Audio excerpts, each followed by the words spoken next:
Everyone, আপনাদের জন্য আমার শ্যাম্পুর পেটটি আপনাকে দেখাতে যাচ্ছি। প্রথমে আমার বাটিতে নিয়ে নিলাম অ্যালোভেরা, তাতে দিলাম সামান্য চিনি।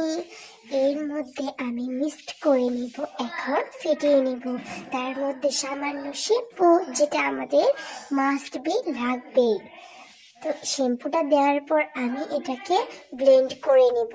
এমন ভাবে ব্লেন্ড করব যাতে এটা একবারে ফেনার মতো হয়ে যায়, সাদা ক্রিমি ক্রিমি ভাব দেখা যায়।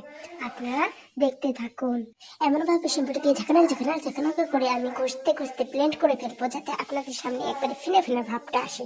এই জন্য আমি খুব তাড়াতাড়ি স্পিডে ফেনার মতো ভাব করে নিচ্ছি। এই যে আমার ফেনা ভাব চলে এসেছে। আমার বাইরে এত পরিমাণে কথা বলছে যে আমি আপনাদের সামনে ভয়েস ক্রিয়েট করবো তাও ভালো করে করতে পারছি না। এই যে আমি আপনাদের সাথে কথা বলতে বলতে আবার শ্যাম্পুর ভাবটি একবারে ফেনা ফেনা হয়ে এসেছে।